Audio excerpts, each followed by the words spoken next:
The rain came down in sheets, turning the pristine streets of Atlanta's Buckhead neighborhood into slick, black mirrors that reflected the city's indifferent glow. Gripping the leather steering wheel of her Tesla, Breonna Taylor felt a tremor in her hands that had nothing to do with the rumbling thunder overhead. Her phone, propped on the dash, was still open to the live stream. It had ended abruptly 20 minutes ago, but the digital ghost of what she'd seen lingered. A toxic afterimage burned into her retinas. "Just a joke, Bree. He'll be back," Lena's last text had read, punctuated with a casual laughing emoji that now seemed grotesque. But Breonna had seen Julian Hayes' face. That wasn't the look of a man who would just cool down. It was the look of a man whose soul had been shattered on a world stage. She made a sharp right onto the manicured lane where Lena and Julian lived, the tires hissing on the wet asphalt. Their house wasn't just a home, it was a statement. A sprawling modern marvel of glass, steel, and white stone. It looked like it belonged on the cover of Architectural Digest. It was a monument to the success Lena had built, one viral post at a time.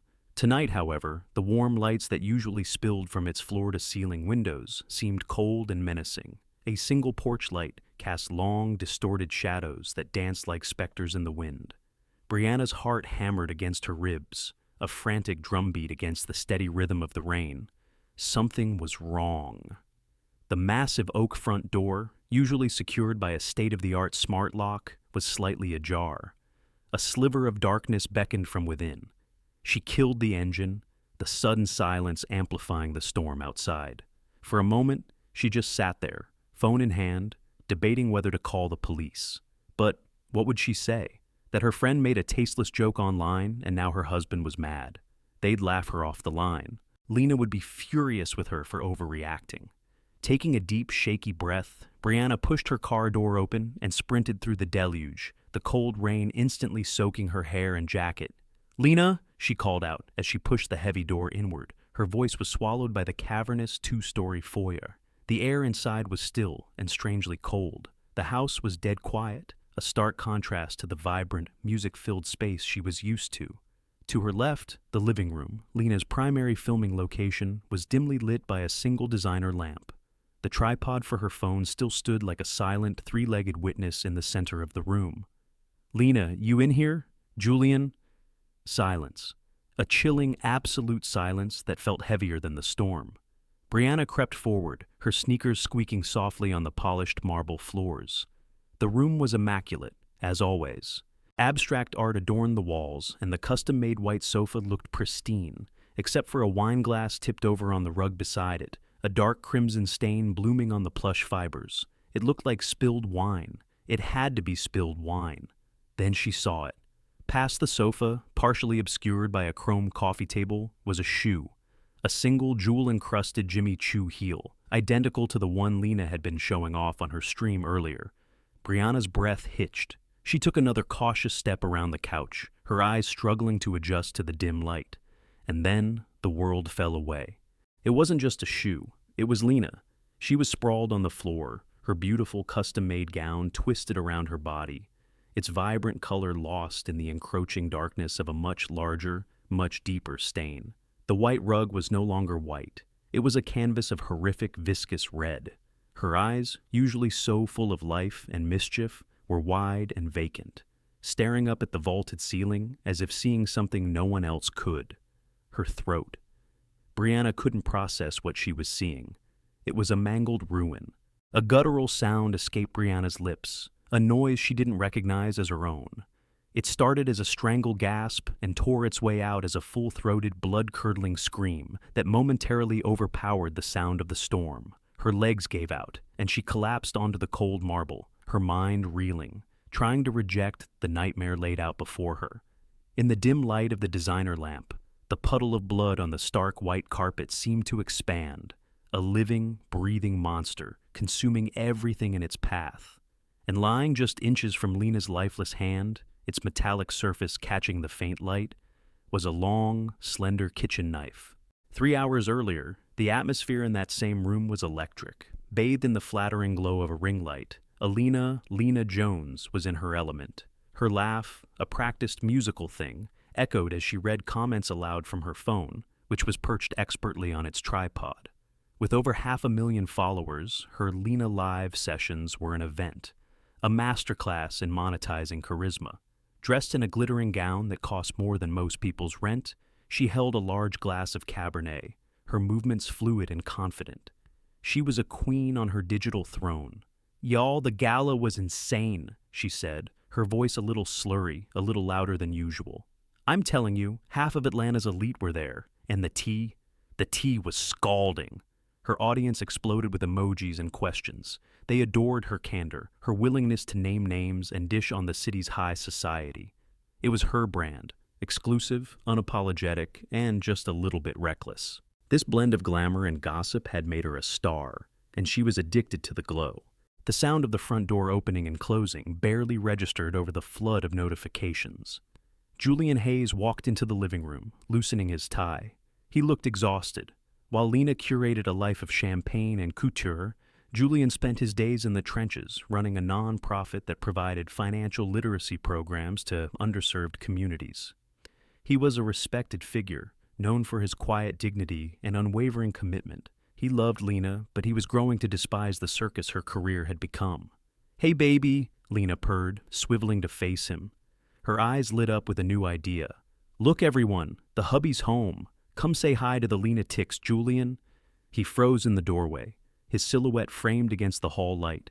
He saw the tripod, the ring light, the phone. His shoulders slumped. "Lena, not tonight. We talked about this." "Oh, don't be such a party pooper," she giggled, beckoning him over. "Just for a second. They love you." Reluctantly, he walked over, his discomfort palpable. He gave a tight, forced smile to the phone. "Hey, everyone. Isn't he handsome?" Lena cooed, looping her arm through his. But the alcohol, mixed with the insatiable need for more engagement, was a dangerous cocktail. A wicked glint appeared in her eyes. She leaned conspiratorially toward the camera. "You know, my man here is so serious and stoic in public, Mr. Community Leader. But you guys have no idea what he's really like." Julian's face tightened. "Lena, don't." The warning in his voice was low and clear, but it was like a whisper in a hurricane. She was already on a roll, feeding off the frantic energy of the comments section. "You see this big, strong man, and you think he must be packing some serious heat, right? A real giant in every sense of the word." She giggled, a high, piercing sound, and then did something that would seal their fate. She pulled her hand away from him, looked straight into the camera, and made a small gesture with her thumb and forefinger, pinching them close together. "Let's just say, my Julian is more of a, well, they say it's not the size of the boat, but the motion in the ocean." She winked dramatically. "Though, to be honest, it's a pretty small boat." The digital world erupted. A torrent of laughing emojis, shocked faces, and cruel memes flooded the screen. The viewer count skyrocketed as people shared the link. A digital mob gathering for a public execution. Julian stood there, paralyzed. The color drained from his face, replaced by a ghastly ashen gray. The camera, the light, his wife, it all faded into a roaring in his ears. This wasn't just a joke. It was a betrayal of the deepest, most intimate kind. He had been stripped bare and humiliated in front of the entire world by the one person who was supposed to be his sanctuary. "You've gone too far," he said. His voice was barely a whisper, yet it cut through Lena's drunken laughter like a shard of ice. He gently but firmly removed her hand from his arm. This is over." "Oh, baby, I'm just playing," Lena slurred, reaching for him again. "It's just content. Everyone knows I love you." "No," he said, taking a step back. His eyes were hollow. "You love them." He gestured to the phone. "You just destroyed us for them." He turned and walked away, his steps rigid and controlled. Lena stumbled after him, her bravado faltering. "Julian, don't be so sensitive. It's funny." The only answer was the resounding, definitive slam of the front door, a sound that seemed to shake the very foundation of their perfect glass-walled house. Detective Francesca "Frankie" Moretti stepped out of her unmarked Crown Vic and pulled the collar of her trench coat tighter against the biting rain. The Buckhead crime scene was a familiar spectacle of controlled chaos. Strobing red and blue lights painted the rain-slicked street in the garish colors, reflecting off the faces of nosy neighbors huddled under umbrellas. This was a world away from the gritty downtown streets where she'd cut her teeth. Here, the murders were supposed to be tidier, the motives more sophisticated, but death was death. It was always ugly. She ducked under the yellow tape, her sharp eyes already taking everything in. 2 patrol officers, Officers Miller and Shaw, both white, both looking like they'd rather be anywhere else, were standing just inside the doorway. "Detective," Miller greeted her, his tone flat. "Looks pretty open and shut. Husband and wife have a big fight," he snaps. "We've got a witness who said the husband stormed out in a rage a couple hours ago." "Another domestic," Shaw added with a sigh, shaking his head. "You know how these guys get when they're angry." Frankie's jaw tightened almost imperceptibly. She knew the type. They had already tried and convicted Julian Hayes in their heads. A successful black man in a wealthy neighborhood, it didn't matter. To them, the narrative was simple, primal, and deeply colored by prejudice. "Let's stick to the evidence, not the stereotypes, shall we?" she said, her voice cool and even. She walked past them into the living room, pulling on a pair of latex gloves. The scene was brutal. The victim, Alina Jones, was exactly where the first responders had found her. The medical examiner was still conducting his preliminary assessment, his face grim. The sheer violence of the attack was overwhelming, a frenzy of rage made manifest. The white rug was a Jackson Pollock of blood spatter and ruin. Frankie's gaze swept the room, her mind a fine-toothed comb, sifting for details that didn't fit the easy narrative. The first responders had done a decent job preserving the scene, but Frankie could already see the subtle contamination of their assumptions. They'd focused entirely on the body and the most obvious weapon. She knelt, careful to avoid the blood pool, her eyes scanning the area around the victim. The tipped-over wine glass, the stain on the carpet. That fit. A struggle, a messy confrontation. But the knife. Something was off. It was a long, elegant chef's knife from what looked like a high-end block on the kitchen counter. It lay near Lena's hand, but the placement felt wrong. It was too neat, too parallel to the victim's arm, as if it had been placed there rather than dropped in a moment of panic or fury. A crime of passion is chaos. It's messy, disorganized. This single detail felt like a deliberate note of order in a symphony of mayhem. Her eyes continued their sweep. The tripod stood undisturbed. Lena's phone was on the coffee table, screen down. There were no overturned chairs, no shattered lamps. Outside of the immediate area around the body, the room was pristine. If Julian had flown into a murderous rage, wouldn't there be more signs of a struggle, a chase, anything? He was a big man. Lena was petite but athletic. She wouldn't have gone down without a fight. "M.E. got a preliminary time of death?" Frankie asked, her voice low. "Sometime between 10 and 11 p.m., the examiner grunted, rising to his feet. "Multiple stab wounds to the neck and upper torso. Looks like a classic rage killing. He went for the throat, over and over. He," Frankie repeated softly to herself. The assumption was a ghost in the room, guiding everyone's perception. She stood up and walked over to the tripod. It was still on, its little blue light blinking patiently. She carefully picked up the phone from the table. It was unlocked. With a gloved finger, she navigated to the social media app. The live stream was the last thing open. The comments were still pouring in, a vile mix of shock, morbid curiosity, and cruel jokes. She scrolled back, watching the moment of humiliation, seeing the raw agony on Julian Hayes' face. The motive was there, undeniable and searing. It was a prosecutor's dream. But as Frankie looked from the digital ghost on the phone screen to the carefully placed knife on the floor, a cold knot of doubt formed in her stomach. The narrative was too simple, too clean. And in her experience, murders born from the messiness of human emotion were rarely, if ever, clean. The patrol officers saw a straightforward domestic dispute. Frankie saw a stage, and she wasn't yet convinced she knew who all the actors were. The interrogation room was sterile and cold, a stark contrast to the emotional storm raging inside Breonna Taylor. Wrapped in a coarse police-issue blanket, she recounted the night's events between ragged sobs. Her mascara was a smeared, tragic mess down her cheeks, and her voice was hoarse from screaming. To the detectives listening, she was the picture of a grieving best friend, her testimony a heartbreaking eyewitness account. "He was so angry," she choked out, twisting a damp tissue in her hands. "I've never seen him like that. The things Lena said, they were awful, I know, but it was just the wine talking. She didn't mean it. But Julian, his eyes were so cold. He looked like he wanted to kill her right there." She painted a vivid picture of a volatile marriage, one hidden behind the perfect Instagram filters. She spoke of recent arguments, of Julian's growing resentment toward Lena's career, his jealousy of her fame. Every word was another nail in Julian's coffin. By sunrise, the Atlanta Police Department had issued a BOLO, be on the lookout, for Julian Hayes and his black Range Rover. He was officially a person of interest, but in the court of public opinion, the verdict was already in. The story was irresistible, a toxic cocktail of celebrity, sex, and violence. Local news channels broke into their morning programming with the headline, "Atlanta influencer murdered after humiliating husband online." The digital mob that had gathered to witness Julian's humiliation now reassembled to condemn him for his presumed revenge. The livestream clip was everywhere, spliced next to frantic news reports from outside the Buckhead mansion.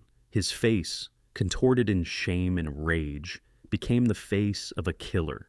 News outlets, hungry for clicks, dug up old photos and twisted them into a sinister narrative. A picture of him at a community protest was captioned, "Hayes, known for his aggressive demeanor." A quote from a college acquaintance saying he was intense was spun into evidence of a violent temper. The racial undertones, once subtle whispers among the first responders, were now shouted from the headlines of tabloids and blogs. "Buckhead Barbie murdered by community activist husband." The quotation marks around his title were a deliberate, insidious jab. They painted him not as a respected member of society, but as a pretender, a wolf in sheep's clothing. Comment sections became a cesspool of stereotypes. The angry black man, unable to control his primal rage, murdering his successful wife out of jealousy. His work with at-risk youth was reframed as a mere front for a dark, violent nature. Frankie Moretti watched the media storm unfold from her desk, a bitter taste in her mouth. This was how it always went. The machine chewed up the facts and spat out a narrative that sold, and this narrative was selling like hotcakes. Every headline made it harder to conduct an unbiased investigation. Every news report solidified Julian Hayes as a monster in the public eye, making a fair trial nearly impossible. It also put immense pressure on the department to close the case quickly. The captain was already breathing down her neck. "We've got motive, a witness, and a guy on the run, Moretti. Wrap this up." The hunt was on. Police cruisers patrolled neighborhoods where Julian had friends and family. His face was plastered across every TV screen and social media feed.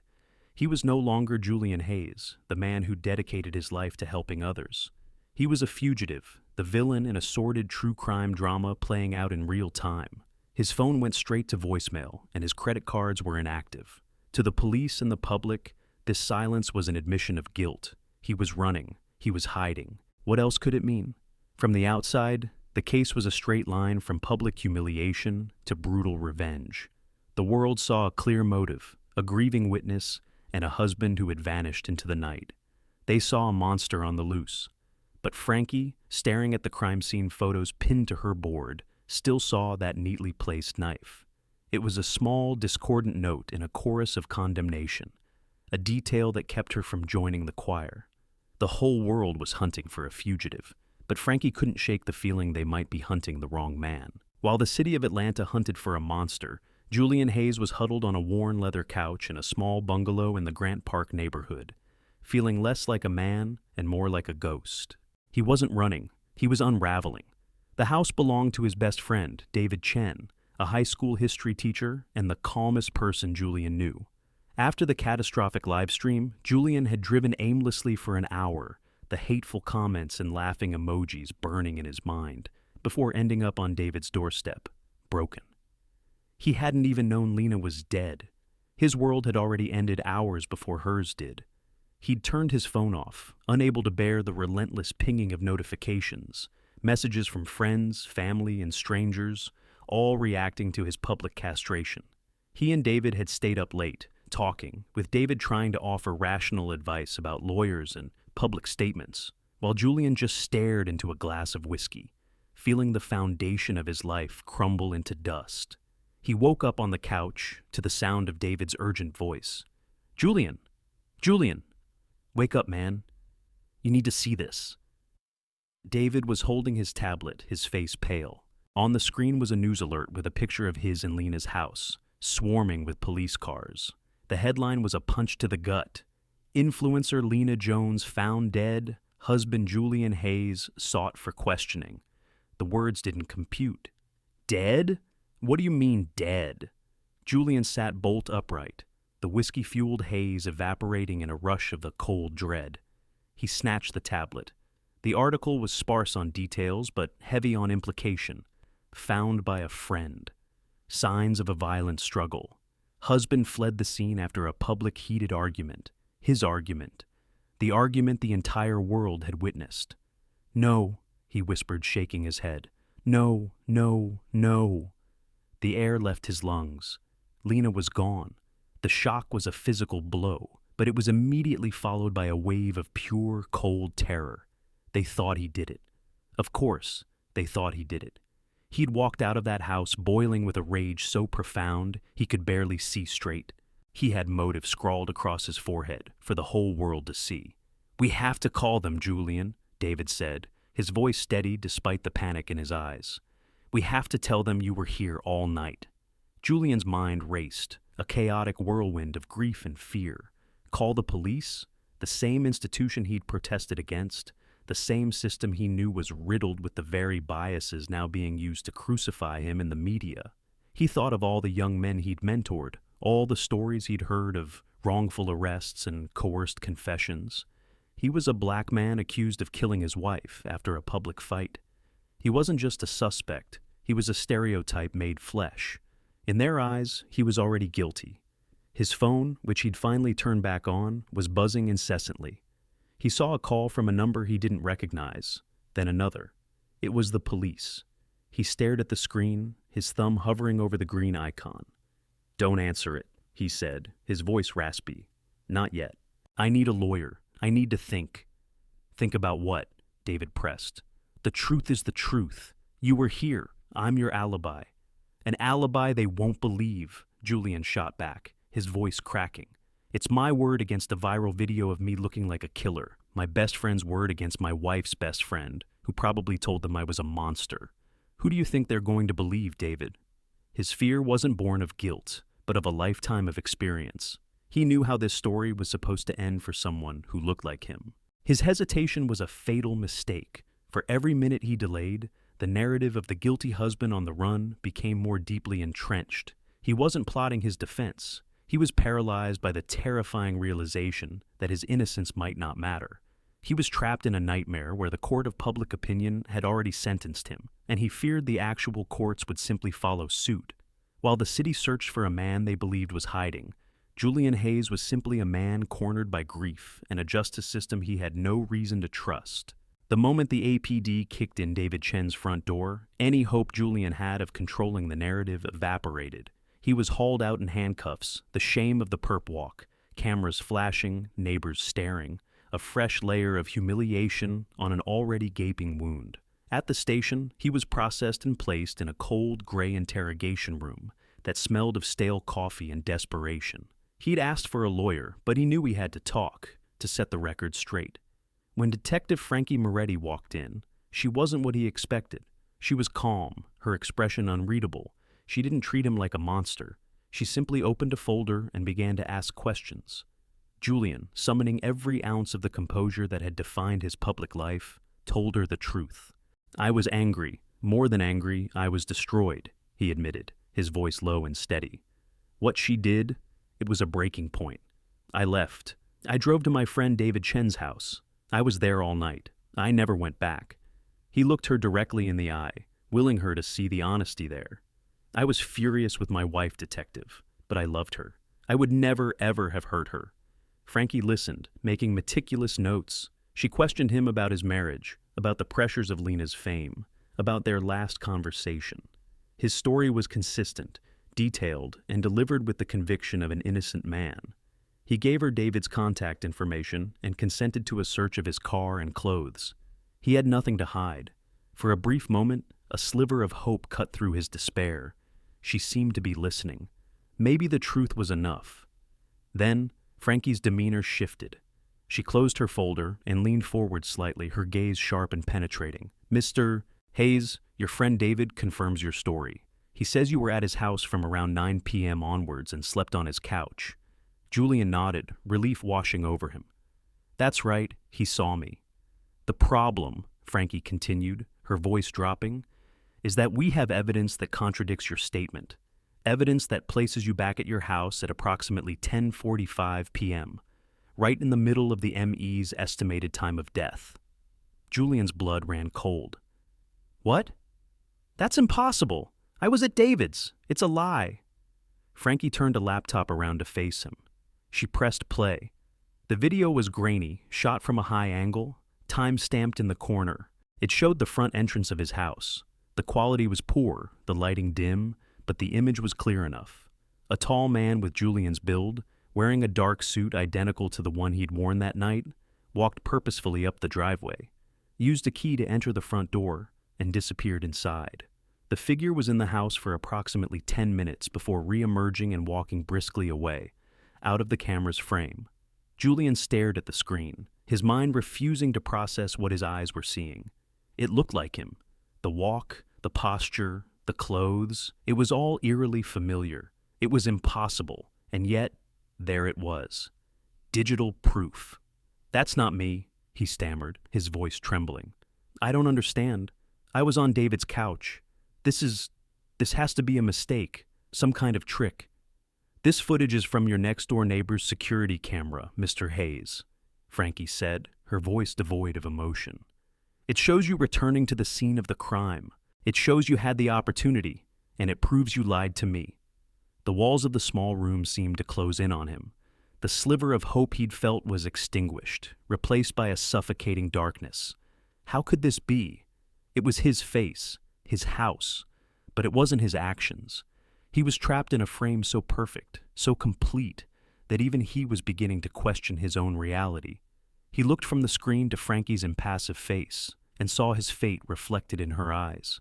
The easy narrative had just been gift-wrapped with what looked like irrefutable proof. "I'm telling you, that is not me," he insisted, his voice rising with desperation. "Someone is setting me up." But it was too late.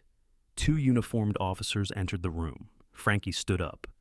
"Julian Hayes, you are under arrest for the murder of Alina Jones." The cold, metallic click of the handcuffs locking around his wrists was the sound of his world ending for the second time in 24 hours.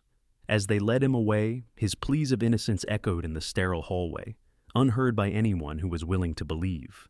The case, for all intents and purposes, was closed. With Julian Hayes in a holding cell and the DA's office celebrating a swift arrest, the squad room at the Atlanta PD had an air of finality. The Lena Jones case was a win. High profile, fast, and sealed with seemingly airtight video evidence. Everyone was ready to move on. Everyone except Frankie Moretti. She sat at her cluttered desk late into the night, the glow of her monitor casting long shadows across her face. The case file was spread before her, but her eyes were fixed on the Livestream video, which she was watching for the 10th time. She saw Lena's cruel, drunken performance. She saw the explosion of comments, and she saw Julian's face. There was no denying the rage there. It was pure, white-hot, and deeply personal. But was it the rage of a killer? Something nagged at her, an itch in her detective's brain she couldn't scratch. Julian's profile didn't fit. She'd spent the afternoon digging into his life, talking to board members at his nonprofit, to parents of the kids he'd mentored, even to his ex-girlfriend from college. The picture they painted was unerringly consistent. A man of immense patience and principle. A man who diffused conflict, didn't raise his voice, and channeled his frustrations into productive action. It was a giant leap from that man to one who would stab his wife to death in a fit of passion and then have the presence of mind to be in and out of the house in 10 minutes. And then there was the knife. It still bothered her. If he'd grabbed a knife from the kitchen in a blind rage, and attacked her, why would it be placed so neatly by her side? And why was there so little sign of a broader struggle? It felt like two different crimes, a passionate, frenzied murder and a clean, calculated exit. The pieces fit, but the edges were too smooth. Frustrated, she turned her attention away from the murder itself and toward the victim's life. If Julian was innocent, then someone else had to be guilty, and that someone had not only killed Lena, but had also gone to extraordinary lengths to frame her husband. That suggested a level of planning and malice that went beyond a simple crime of passion. Frankie started scrolling through Lena's social media, going back weeks, then months. She wasn't looking for clues about the murder, but for fault lines in Lena's seemingly perfect life. She read through thousands of comments, a digital tapestry of adoration, envy, and occasional hate. And then she found it. Tucked away under a month-old post, a glamorous photo of Lena and Breonna Taylor at a nightclub was a brief, tense exchange. Lena had captioned the photo, "Bestie night. So glad Brit VFX dragged me out of the house." Breonna had replied, "Always got your back, girl. Had a blast." Then, a comment from Lena, which had since been deleted but remained in the page's cache, which a tech-savvy colleague had taught Frankie how to access. "You can have my back, but maybe not my husband's lap next time. Just kidding. Mostly." A follow-up from Breonna, defensive and sharp. "It was a crowded booth, Lena. Don't be dramatic." And a final, icy retort from Lena. "Just reminding you of the boundaries, friend. That's all." Frankie stared at the screen, a tiny crack in the perfect friendship. On its own, it was nothing. A moment of petty jealousy, likely fueled by alcohol and insecurity. But in the context of a murder investigation where the grieving best friend was also the star witness against the husband, it was more than nothing. It was a loose thread. She cross-referenced the nightclub photo with Julian's calendar. He'd been there that night too, meeting them after a fundraiser. Breonna's testimony had painted her as Lena's loyal protector, a shoulder to cry on in a failing marriage. But this brief, venomous exchange suggested a more complicated dynamic, one that involved jealousy, boundaries, and Julian himself. It wasn't evidence. It wasn't even a theory yet. But it was a question. It was a reason to pull on that loose thread and see what might unravel. While the rest of the department was writing their final reports, Frankie Moretti opened a new file on her computer. She was no longer just investigating a murder. She was investigating a story, and she had a feeling the most important chapter hadn't been written yet. 2 days passed. The pressure from the captain's office was mounting. "Moretti, the DA is ready to file. What are you waiting for? We've got the guy." But Frankie couldn't sign off on the final report. The image of the doctored video, a theory she couldn't yet prove, and the ghost of that social media comment haunted her. The case against Julian was strong, but it felt hollow. The biggest missing piece was the physical evidence linking Julian to the crime scene. The clothes he wore that night, seized from David Chen's house, were clean, no blood. The knife from the scene had been wiped clean of any usable prints, another detail that screamed premeditation, not passion. The killer had to have worn different clothes or disposed of them. A citywide search of dumpsters and trash cans in the area had yielded nothing. The evidence had vanished. Frankie stood before a large map of the Buckhead neighborhood in the incident room. She traced the streets around Lena's house with her finger. If the killer had fled on foot, where would they have gone? Where would they have dumped a bag containing a bloody knife and clothes? The area was a mix of manicured estates and dense wooded parks. It was a needle in 1,000 haystacks. "We're wasting time and resources, Frankie," her sergeant grumbled, looking over her shoulder. "He probably burned it. Just close the case." "No," Frankie said, turning to face him. "I'm not closing it until I'm 100% sure. I want to try something else. I'm calling in K9. The sergeant scoffed. "K9? For what? To sniff out a guy who's already in a cage? There's no scent trail left. It's been days, and it's been raining." "Not for a scent trail," Frankie corrected him. "For an article search. The killer disposed of the evidence somewhere between the house and wherever they went next. If it's out there, a dog has a better chance of finding it than we do." It was a long shot, and she knew it. Requesting a specialized K9 unit for a case that was unofficially closed was a bold move, one that would earn her no friends in the department. But her gut told her the key to the whole case was lying somewhere in the mud and leaves of Buckhead, waiting to be found. After a tense argument and a call to a deputy chief she'd earned the respect of years ago, she got her wish. The next morning, a black and tan German shepherd with intelligent, watchful eyes leaped out of an SUV. This was Zeus, one of the department's top cadaver and evidence detection dogs. His handler, a stern, quiet woman named Officer Hansen, gave Frankie a curt nod. "You've got him for 6 hours, detective. Where do we start?" Frankie pointed to the map. The killer, assuming they left on foot to avoid being seen in a car, would have taken the path of least resistance. "I want to search the wooded areas, creeks, and drainage systems in a 10-block radius." They started at the edge of Lena's property and worked their way out. For hours they searched, and Zeus worked with a silent, intense focus that was almost mesmerizing. He bounded through thick undergrowth, his nose to the ground, zigzagging with a purpose only he understood. Hansen followed, giving quiet commands, her eyes never leaving her partner. Frankie and a small team of uniforms followed behind, their initial skepticism slowly turning to grudging respect as they watched the dog work. They found nothing. The morning bled into the afternoon.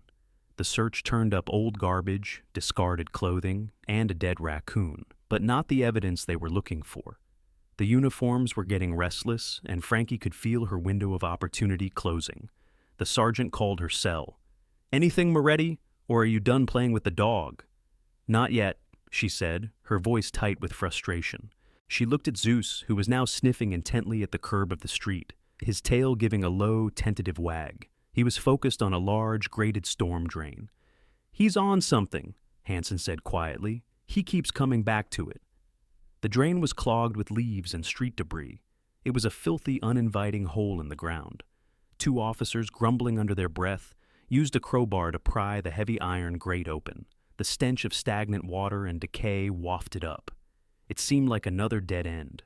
But Zeus was insistent, whining and pawing at the edge of the opening.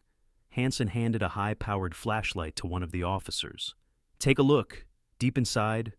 The officer knelt, shining the beam into the dark, cylindrical tunnel. He was silent for a moment. "Well?" Frankie asked, her heart beginning to pound. The officer looked up, his face a mixture of disbelief and disgust. "Holy crap, detective," he said, his voice echoing slightly from the drain. "I think you better see this. There's a bag down here, a black plastic trash bag wedged behind a pipe." The moment they pulled the heavy, waterlogged trash bag from the storm drain, the entire dynamic of the investigation shifted. A palpable tension filled the air as Frankie carefully slit the plastic open with a penknife. Inside, bundled together, were a set of dark clothes, a black hoodie and jeans, and a second chef's knife, identical to the one found at the crime scene.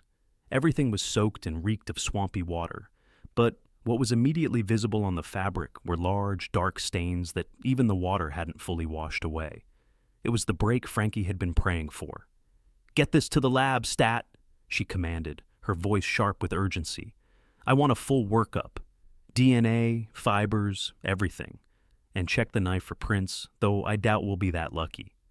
As the evidence was carefully bagged and transported, a sense of vindication washed over her. Her instincts had been right. The K9 unit hadn't been a waste of time.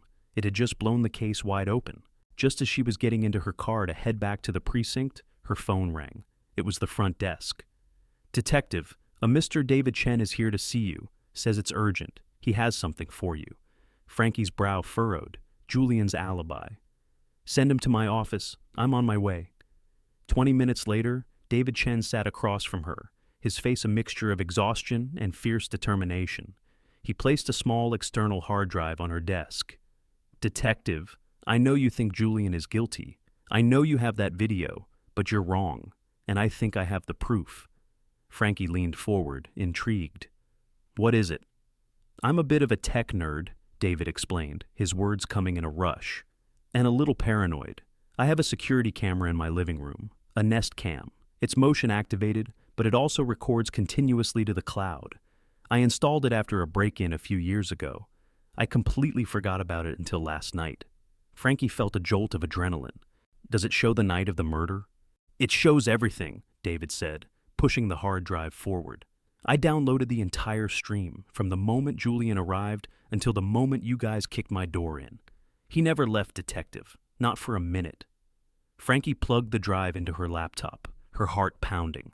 The footage flickered to life. showing David's cozy, book-lined living room. The timestamp in the corner read 9:07 p.m. There was Julian, pacing and distraught as he arrived. She fast-forwarded. She saw them talking, saw Julian finally crash on the couch around midnight. She slowed the footage down as the timestamp approached 10:45 p.m. The exact time the neighbor's camera had supposedly captured Julian entering his own home.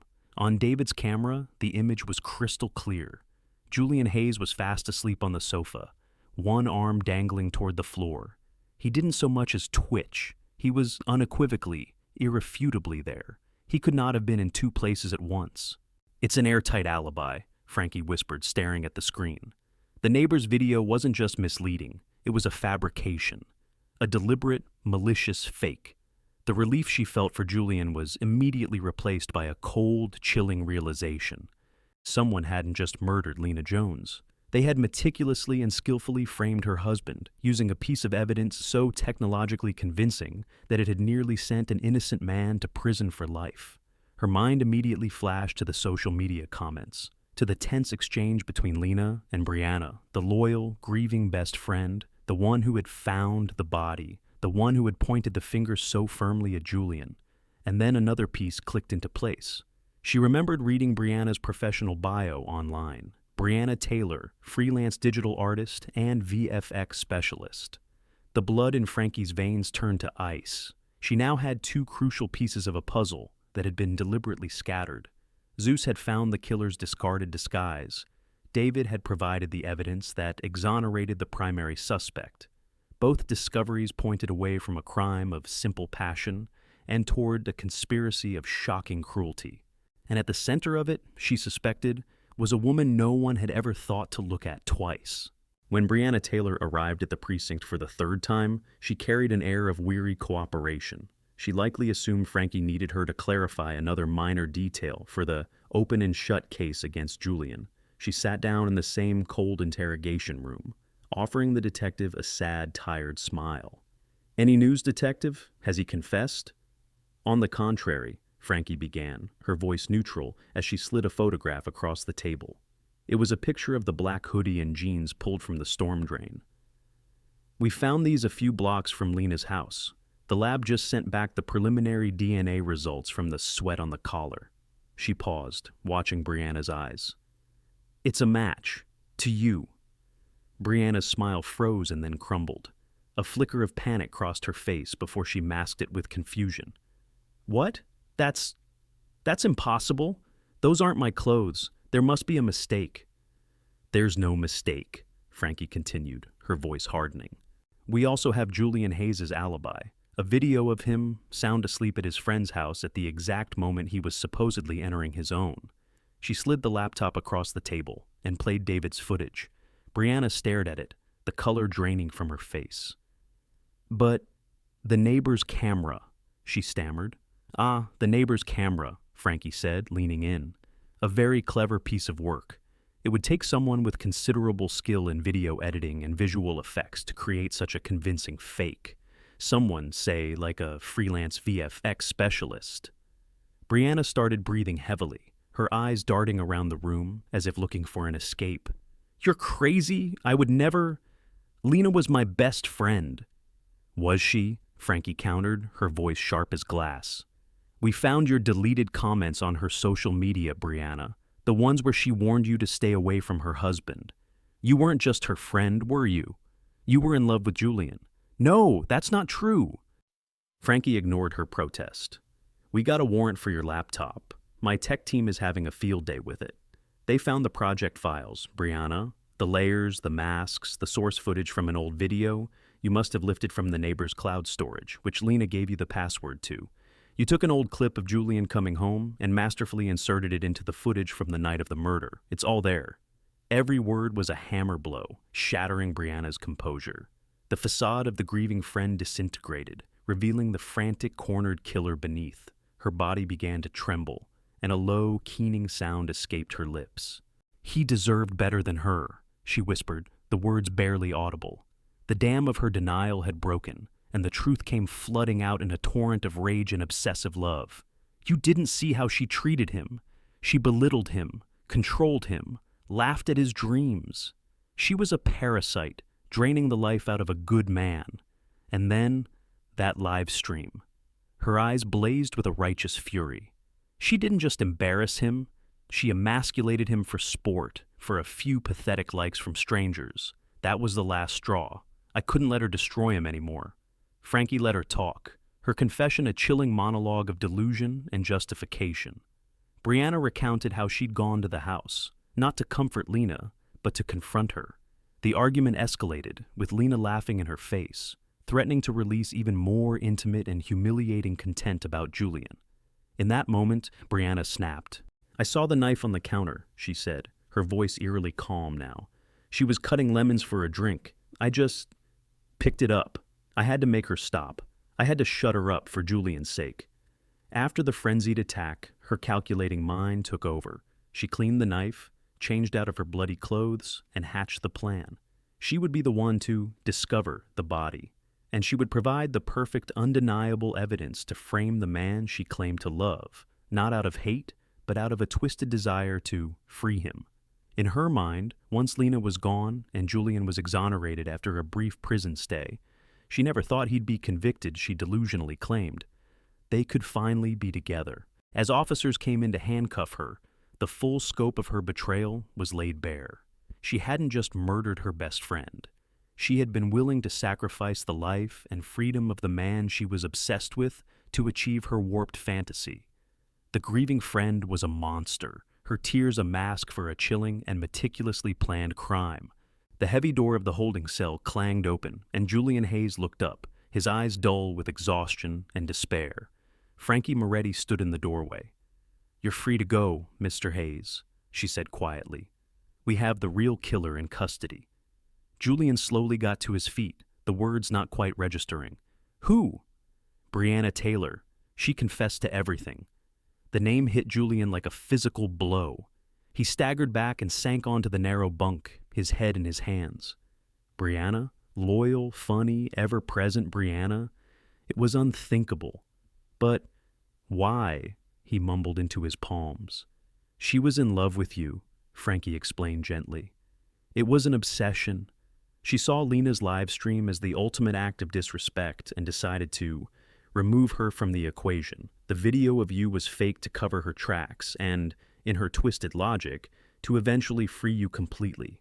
He said nothing, the silence in the cell thick with the weight of multiple betrayals. His wife had betrayed their intimacy for fame. His wife's best friend had betrayed her life for a fantasy. He was the prize in a war he never even knew was being fought. The nightmare just kept finding new depths. After signing a mountain of paperwork, Julian walked out of the police precinct into the blinding Atlanta sun. Freedom didn't feel like a relief. It felt like an amputation. He had lost everything. His wife was dead. His friend was a murderer. And his name, his reputation, the very thing he had worked his entire life to build, was now irrevocably tarnished, forever linked to this sordid tragedy. The news of his release and Brianna's arrest would only create a new, even more frenzied media storm. Frankie walked with him to the steps. "It's going to be a circus for a while," she warned. "The media won't leave you alone." "I know," Julian said, his voice flat. He stopped and turned to her, his eyes holding a profound, ancient sadness. "You know, the worst part of all this is that she was right. Lena. She destroyed our marriage for her subscribers. She sold our privacy for likes and shares. She was so desperate for the approval of a million strangers that she sacrificed the love of one person who was actually in the room." He let out a bitter, humorless laugh. "And Brianna, she was living in a fantasy world built from social media posts and curated moments. She fell in love with a version of me that didn't exist and killed for him. They were both living online more than they were living in the real world." Frankie nodded slowly. She'd seen it before, in different forms. Tragedies born from the chasm between the person you are and the person you pretend to be online. "They made their choices," she said. "We all did," Julian corrected her. "Lena chose fame over respect. Brianna chose murder over reality. And me, my choice was to ignore how bad things had gotten until it was too late. I just kept hoping the train would stop on its own." He straightened his shoulders, a flicker of the old dignified Julian returning. "Thank you, detective, for not stopping when everyone else did." He gave her a solemn nod, then walked down the steps and into the waiting glare of the world, a free man who had never felt more imprisoned. As Frankie returned to her desk to write the final true report, she thought about the digital ghosts at the heart of the case. The story of Lena, Julian, and Brianna was a uniquely modern tragedy. It served as a stark, brutal reminder of the real-world cost of virtual validation. One careless live stream, driven by a thirst for attention, had set off a chain reaction of obsession and violence, ruining 3 lives forever. The lesson was as simple as it was tragic. When the line between who you are and who you project online disappears, the real world has a terrifying way of reminding you which one truly matters, and the price for forgetting is often paid in blood.